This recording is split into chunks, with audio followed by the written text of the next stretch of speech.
You searching for a question? Oh, no. Some kind of catch? Some kind of what's your favorite animal? If you were a vegetable, what would you be? I'd be a broccoli.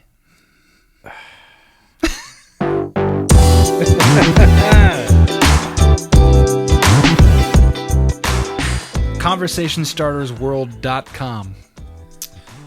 Have you ever saved an animal's life? No. Would you? Would I? David Attenborough would tell you that you should not. The majestic hop It depends, right? Like into the frame. If a car hit it or something, as morbid as that is, you should save it. But you ever save like a moth or a spider or like a slug? No. We used to when we were kids. I was telling Hector about this. When we were kids, we found out that if you find a bumblebee, and you slowly rest, and I was a child when I did this, you slowly rest your sneaker over the bumblebee, like if it's on a flower, right?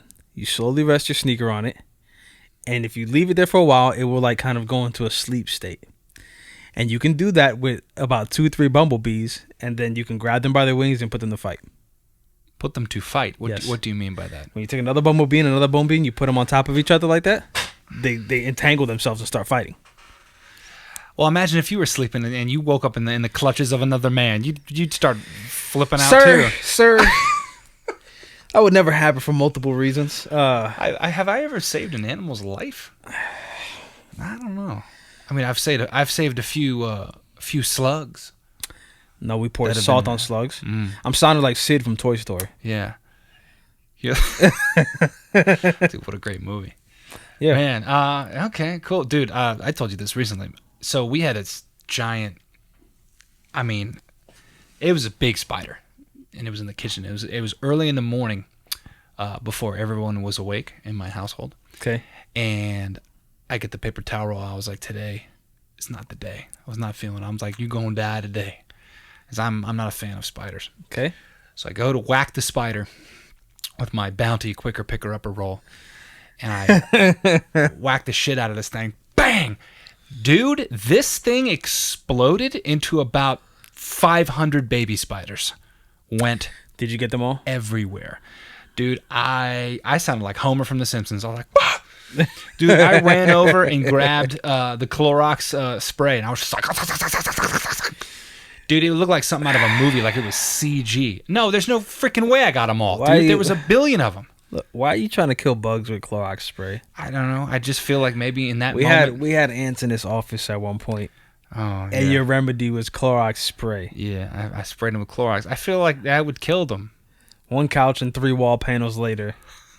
Dude, the ants were eradicated. We had this older hand-me-down couch inside this office for a while, and you're right. There was a bag of Halloween candy left on accident on the sofa, and we came the next day, and there was freaking about 1 billion ants on this thing. And you're right. I just grabbed what I saw first, and I grabbed bleached Clorox spray. Now it's funny because in our house we have the stuff that doesn't have the bleach in it. It's like the bleach alternative or whatever. So I just bleach free. I went ham with the bleach. So I got all them little them spider babies. We need man, insect killer specifically the foam. Let's do some more conversation starters. Ready? Here we go. Okay. If you opened a business, what kind of business would it be? Ice cream shop. Yeah, maybe if not Tsunami, what would you open, man? Like, if it wasn't Tsunami and doing video production and all that kind of stuff. Well, it would have been a recording studio, but we kind of worked our way into that anyway. Yeah, we kind of do that now. If not a recording studio and not a video something production completely place, different. What would it be? We're unprepared, by the way. I just decided to Google I don't know, but it would have to be a business that kind of like, it would have to be like a staple, like maybe like a barber shop or something. Something that I feel like I'd open up a business where I'm confident that there's a need in the community and it would generate some kind of revenue. Chiropractor. That would be mine. Chiropractor. No, I'm just joking. I'm just trying to think of something random. No, you would open a bike shop or something. Yeah, what would I? This is what we'll do. I'll answer for you and you answer for me. All right, so you think I'd open a bike shop? Why? I've ridden a bike like 4 times in my life. No, Matt would open. What would I open? A florist shop. Florist shop. Okay, all right. Spread joy. Yeah, man. No, you would open a greeting card shop. Agree. All right, Tony, you would open yeah, you would open like a real hip, cool barber shop. I'd open a bat shop. A bat shop, yeah. Just all manner of baseball bats. Yeah, just bats, baby. It's good. We answer for ourselves. Let's do another one. All right. Let's see. I already know this about you. Are you a very organized person, Tony? You think? Sometimes. Yeah. Have you ever given a presentation in front of a large group of people? Yeah. How'd it go? Good. I do well with that. Yeah, man. I feel like I do the same too. I do okay. Yeah. I think the most was, I want to say like 400. 400 people. That's a nice little size crowd. Yeah. Was that for church? Yeah. Nice. Very good. Very good. That stuff didn't bother too much. Yeah, I thrive in that kind of situation. I thrive. I can't go into a room of 10 people and say hello. But I can stand in front of a stadium, I guess. Yeah. Dang, that's pretty cool. I did. To each their own, man. I mean, I know people that are just deathly afraid of talking in front of anybody, man.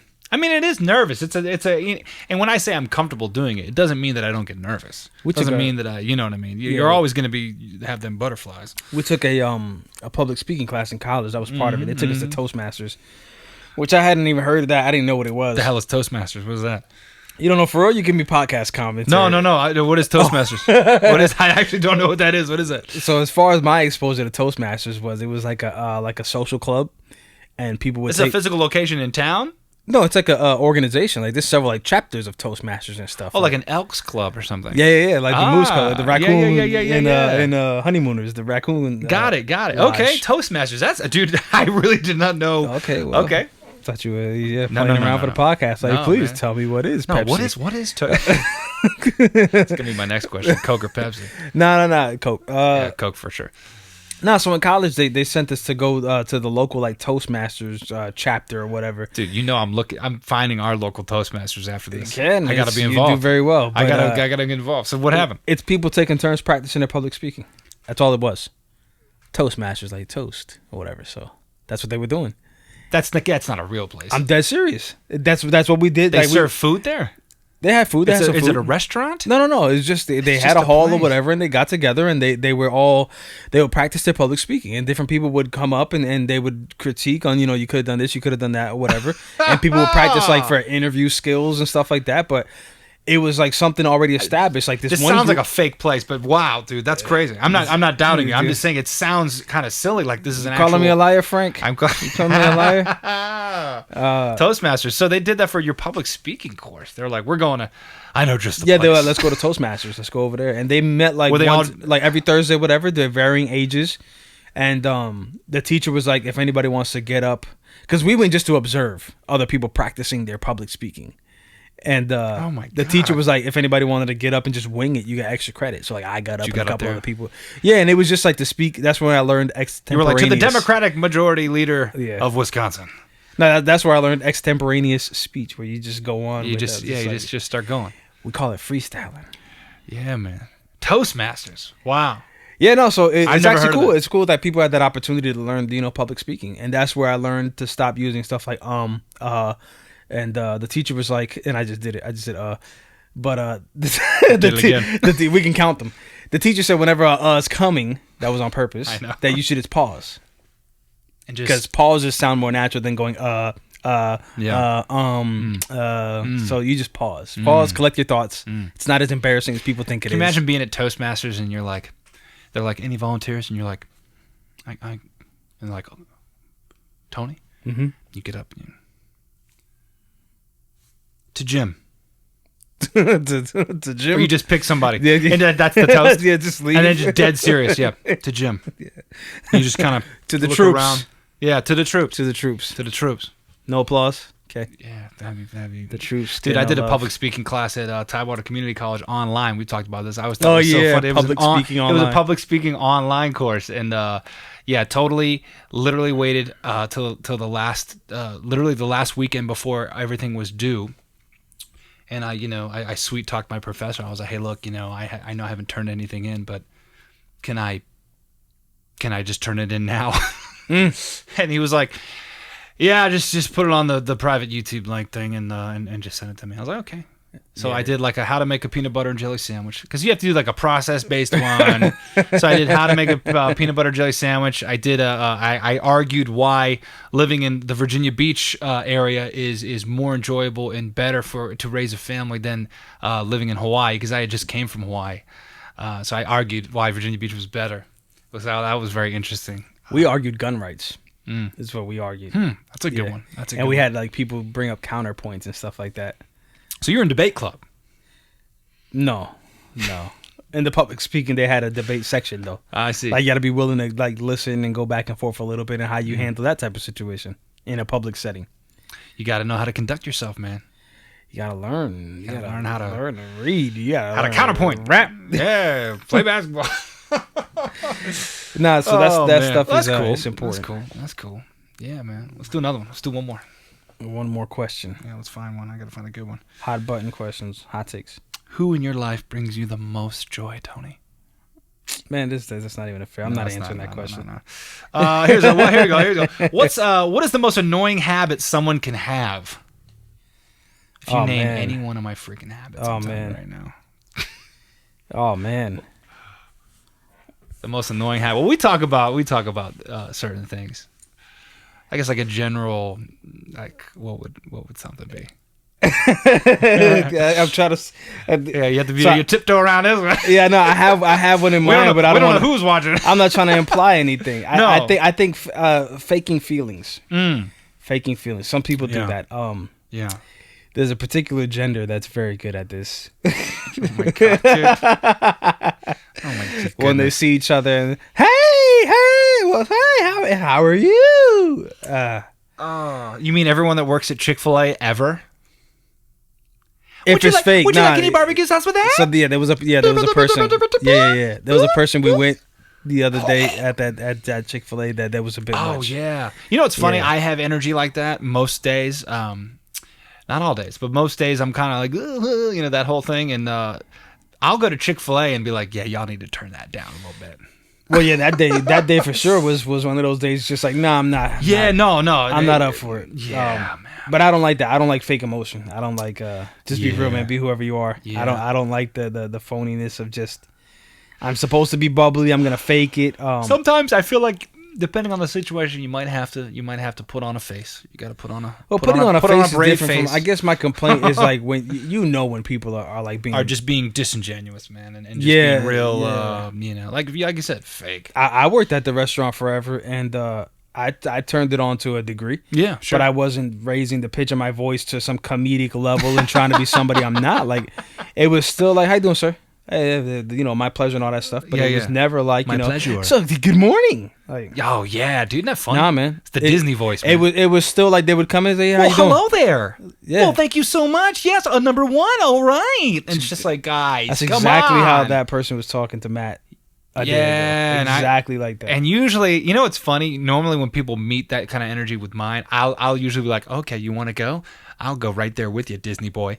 But yeah, that day I was not feeling it. Because the idea is that that's supposed to be infectious, right? But I think people don't realize the reality that sometimes that could be infuriating. Like that can be. It's like, well, here's the thing: you have to. It can be. Come on, that's a really good point.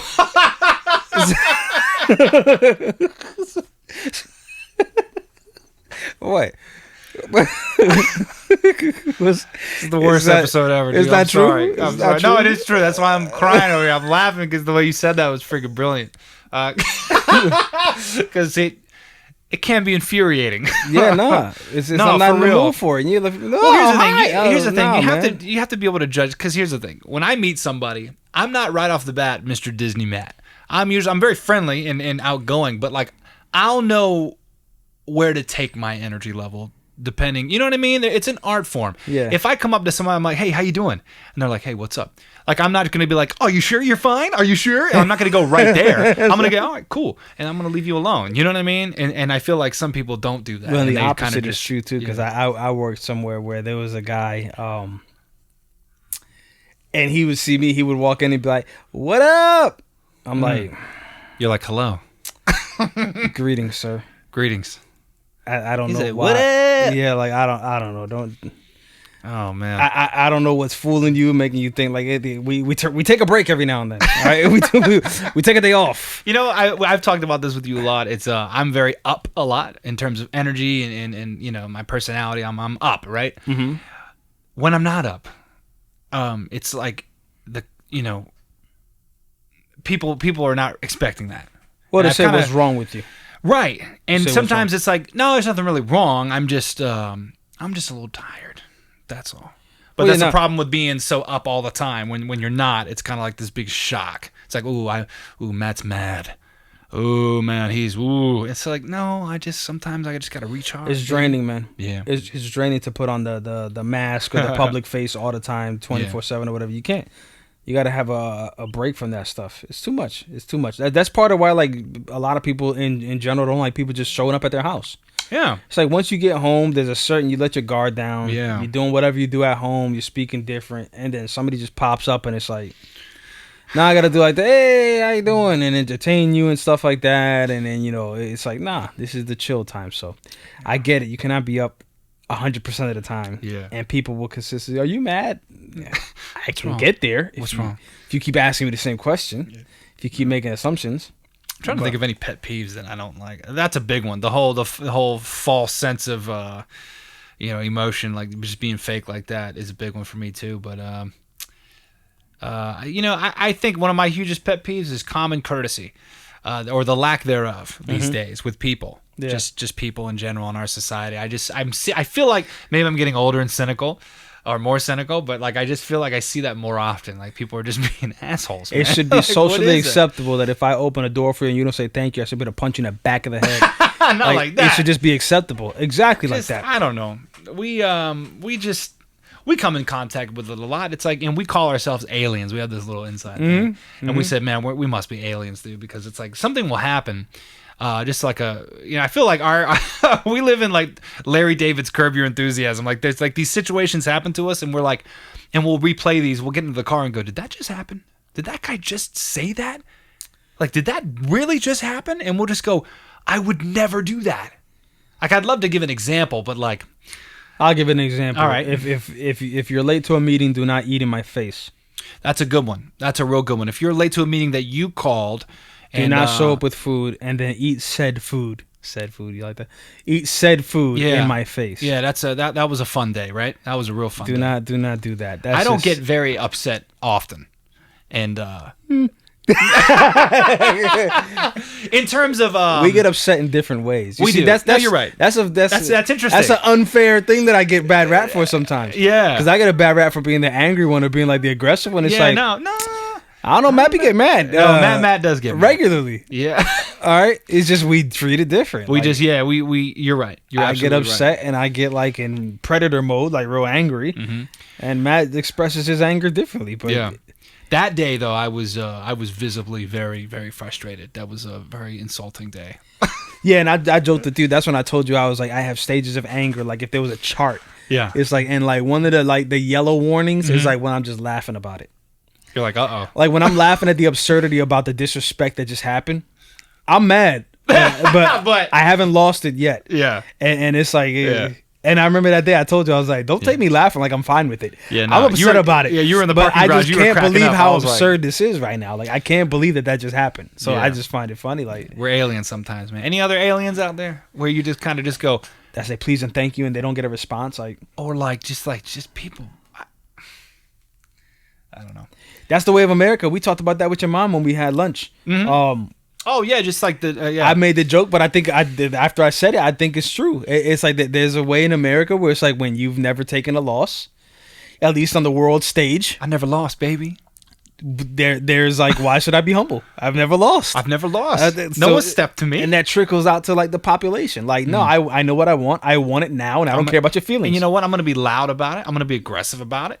And if you don't like it, you can get out. Because I've gone. Get out. I haven't seen a lot of the world, but I traveled to a few different countries, and it's not as the places I've been have not been as loud or as seemingly arrogant or demanding. Like you mentioned in Germany, like you would go into the restaurant and it was much different. Very quiet, very polite. Way different. And I was shocked that like even in public spaces, you'd go to like this square. Very, very like famous area in Dresden. Hundreds of people out there. Yeah. And you could have a regular speaking voice conversation.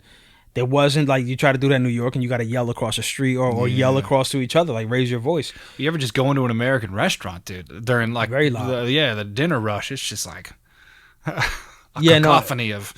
No, it's crazy. We have this weird way of like, yeah, I want it now, and I'm gonna just let you know. And you made a great point though. It's like, we've never lost, baby. Yeah, I mean, some people will comment, of course. What about Vietnam? Yeah, what about? In the grand scale of like, we've never been bombed, really. Yeah, no, but yeah. We America acts like a country that has never caught an atomic bomb, like or just any kind of military might on our homeland. Yeah, like for sure 9/11 and stuff like that in Pearl Harbor, but it's like never to the extent that you see like in the Middle East and stuff like that. Well, because like straight up occupation. Like in Germany, there was buildings, rubble still there. Yeah, rubble from like where the Allies just destroyed everything over there. So that not even the smallest of lizards can live. It was wild. Like they were eating bread. Dude, how about that? Bread and potatoes over there for a reason. Like, dude, Borat. That's all they had. How about Borat, dude? Where Borat, in that movie Borat, where he goes to that rodeo in Texas and starts giving that speech. Oh, I don't remember about how we should. I saw that movie once. Yeah. Oh, dude, it's a bit irreverent. Dude, Borat. A bit. Sacha Baron Cohen. He goes to the heart of Texas and goes to this rodeo, and he goes out there and sings the national anthem, and he messes it all up, and people are getting upset. But then he starts giving like this speech. He's like, and we should bomb the Middle East, and like these white people are just like, yeah, and he's like, we should bomb them into the ground, and they're like, yeah, and he's like, so that not even the smallest of lizards can survive. Like, dude, it's such a funny scene, man, because you just see people just getting pumped up. Yeah, man. But there's a subsection of America that never happened to us. They love violence. They love their guns. They love like all of that stuff. It could be a bit much. Yeah. Yeah, dude. It's like there's that stereotype: big, fat, loud Americans. Oh yeah, no, there's a statistic, right? Like that, like we're all like 75 pounds heavier than the rest of the world, like individually, like. And they're like, and we're like, there's something wrong with y'all. You know the Earth. There's something wrong with you guys. So, gotta get some meat on them bones. So if you remember school, they teach you that like Earth is on an axis, and if you look closely, it's leaning in the direction of America. Dude, you know how much weight I've put on since COVID, dude? I've probably put on. You've put on 65 pounds. Dude, it's around there. Dude. I have no idea. Dude, you know what's crazy? I could stand to lose 80 pounds. And I'd still be. Everybody can. Like, for real. If you look at the obesity chart, it tells you that. It's like if you're 5, you're like 5'10", 5. Oh, no, technically, I'm obese. 6? I'm 6 feet. Yeah. No, I'm obese. That chart don't count because there could be people that could be ripped and they come up as obese. It doesn't really. I always go back to the Marine Corps height and weight standards. I always reference that. They probably wanted you to be like 180, 175. Yeah, no, I was around 175, 180 when I was in the Marine Corps, and so whenever I want to get depressed, I'll look back at that chart and I'll go, oh, how far have I strayed? We could all stand to lose a couple pounds, yeah, right? We could, baby. Yeah, I remember that one time Tony was like, "Hey, man, we need to sign up for this gym." I went by myself, and I was like, yeah, I'm gonna sign up. So we both that day. I remember at our old house, we signed up next to each other. I was like, man, I'm gonna go every day with you. Tony would be like, "We're going to the gym tomorrow." I'm like, nah, yeah, I'm gonna stay home. And play with my monkey. I'm gonna chill and hang with my monkey. Yeah, no, but I gotta get back on the saddle, dude. Do you? You only live once, guys. Do or do not. I mean, I'm very happy, but I'm also very fat. Well, there's ways everyone can improve, right? Yeah. I've made great strides on the emotional intelligence level. I did quit smoking, so I'm telling you that's a big step for me. So I got to continue with that. I'm always like one vice at a time. I can only quit one vice at a time. So, and I've cut back drinking a lot too. Not that I was a heavy drinker, but we'd have a drink, every other night. Sometimes, almost every night, just have a beer or a glass of wine. No, nothing heavy, but we've basically cut that out too. So, little baby steps, baby. Good baby steps, man. Good. Anyway, you want to do one more question? Let's do a question. One more. Softball episode. Hey, we should call Teresa. We should do it she live. Just called me. Hey, Mom. She watches the show, Teresa. We just did a wonderful little well, at least one of these ladies watches the show. Yeah, at least. How often do you stay up past 3 a.m.? Almost every day now. Mm-hmm. Yeah, it's wild. You've been staying up, man. It's crazy that I would even be doing that right now. But it's like we're just 2 jobs. Yeah. You find the time to do the work you have to do. It has to get done no matter what. Like, you got to take care of the family. You got to work in the morning. You got to work at night. And you do what you got to do. That's it. Yeah. What's your favorite season? Winter. Why? I don't know. I like it cold better. You can always put more clothes on. You can only take off. Dude, I always say that too. I always say that. My dude, you're naked in bed and you're winter sweating through the sheets. Winter clothes are cooler too. Like, what else do you do? I like hoodies and stuff like that. Like winter clothes are just cooler to look at. Like, I get an excuse to break out my boots and stuff. Like, all right. I think that's it, guys. That's it. We didn't really have a plan today. We were just like, let's just set up the camera and. Once you see what happens. That's every week. That's really every week. This week is a softball week because there's not much going on. The election is going to get delayed and Nancy Pelosi is going to be president. You saw that? Yeah, Wisconsin, man. Be careful, America. What's going on over there is freaking wild. President Pelosi is coming. You seen this? Pelosi. What? They were talking about... You mean the reanimated corpse? It's like Weekend at Bernie's every time I see her. She's like, you seen young... I'm like, you seen young pictures of her? Is that a real person? She was pretty when she was young. Let me see what she looks like. Yeah. Look up Nancy Pelosi. Watch this, right? She was... The word is comely. What? It is. Look up that word. Okay, hold on. The word of the week. Comely. Comely. How do you spell comely? Comely. Yeah, when a person is attractive. Google search Nancy Pelosi images. Oh, no, you looked at the wrong one. You're supposed to look at young. The dead speak. The dead speak. The dead speak. All right, hold on, here. The dead speak. Google search Nancy Pelosi young images. Some images of Nancy Pelosi on iPhone. Well, at least she looks alive here. Yeah, they're black and white pictures though. Dude, they really are. They're black and white. They're as long as they're not brown. Ain't got that Technicolor, baby. They're not sepia. How about that? Dude, she's an old lady. Yeah, no, she's ancient. She's been in politics for so. Dude, it was never meant to be a career. It was never meant to be a career. These politicians. No, it shouldn't crooks. be. It shouldn't be, and it should be regular, everyday people, which is what people assume Donald Trump was. Oh, come on, man. Oh, come on. I say this about Donald Trump that's funny. Growing up, and you'd have to agree with this because he was in movies and stuff like that. Donald Trump was seen as a very cool person, and it was like he was talked about like just that guy's like American royalty. Like he's cool. He's a businessman. He's like successful. Oh man, look at cool Donald Trump. He is like what you would call the quintessential American. No, he's the quintessential New Yorker. Like that guy. Yeah. Like he very much like. Yeah. If he wasn't president, this would be funny. True. Like he'd be a funny person to be around. Just yeah, if he wasn't, influencing the lives of millions of people. If you weren't influencing the lives of people, but I don't know. But like instead of like the presidency, like if he was still like the CEO of like a big like of Walmart, like, oh, did you guys hear what Trump did? Yeah, you see his new policy at Walmart? Well, but now it's like, hey, did you see what the president did? Like what? Yeah. Oh man, we never talked about it because it's political. But this is just try not to. I like addressing consistency though. Yeah. Was Nancy Pelosi ripping up Trump's speech inappropriate? Oh man, I remember seeing that. Well, she ripped it up behind him when she was behind him. It was clearly intentional. It was clearly a stunt. Is it what? Is it inappropriate? Was it inappropriate? Do you disagree? Do you look at her negatively? I think it was inappropriate. I think there's a level of, I don't know, it's just called being an adult. Decorum? Yes, there's a level of decorum that I feel like our government employees should have. Our politicians, like, geez, dude. Like, we're supposed to be on the same team, man. We're not supposed to be fighting all the time. We're not on the same team. We ain't on the same team. No, but Team America, man. I like consistency though, because when one person is rude and telling people you're not the best, you're not very good, your whole network is trash. That's our president every day on Twitter, you shouldn't be. No one should be proud of having you hired. MSNBC should be ashamed of who they have. I think you getting your speech ripped up is pretty par for the course of how you've set the tone. Oh yeah, no, I wasn't saying she shouldn't have done it. I was just saying I think there's a level of decorum that I think everyone should have. They should, but I think it's interesting, and you see this always, not just with that example, but you see it all the time where people get upset about one thing, and then when it happens on their side, it's like, no, it's not a big deal. Yeah, it's very different. What is that called? It's a double standard. It's a double standard is what it is. It's a double standard. Yeah. Name your top 5 double standards that you can't stand.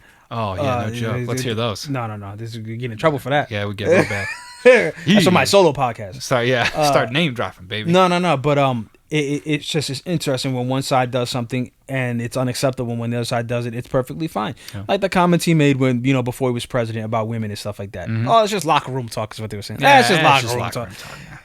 Nah, man. You gotta have a little more sense than that. Married man, kids, and everything. Man. Like it's just not how a gentleman on the mic and everything. Come on, man. We have laws against that sort of behavior also. Like, that's just straight up molestation and stuff. Like, that's a bit heavy. Call it what it is. Like, you're bragging about it. Like, you could just do this. Like he said, it's locker room talk as he was on a TV show. As he was on a TV show with the mic there. With hot mics. Like, really? I like how there was never any embarrassment. There was never like, hey, you know what, that was inappropriate. I really got caught out of pocket. He's not the kind of guy that owns up to his mistakes if he makes any. I wouldn't call him that guy. I wouldn't suspect him to do that. I don't think he realizes he made a mistake. I don't think he sees it as a mistake at all. Yeah. Which I do like that part about it. Like, if you make a decision, stand behind it. Stand behind it. I like that, right? Like, just be consistent. Own I it. said it. Own So it, what? baby. So Own what? it. I said it. Own Don't it. care. Yeah. Those crap hole countries over there. Yeah, remember that, dude? That'd be fun. We should we pull up a long list of just the wild shit he said over the years. No, there's a long list of things we can react to. Yeah. We'll close it off with some hot button stuff. Batman. Yeah. The trailer to Batman. And Yeah, we're shifting gears. Let's get away from politics. I don't care about. What do you want to know? Side note. Yeah.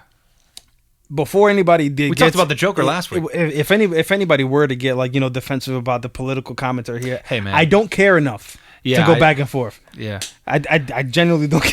Yeah, I don't really concern myself with that crap, man. Batman. Back to Batman, which the real matters.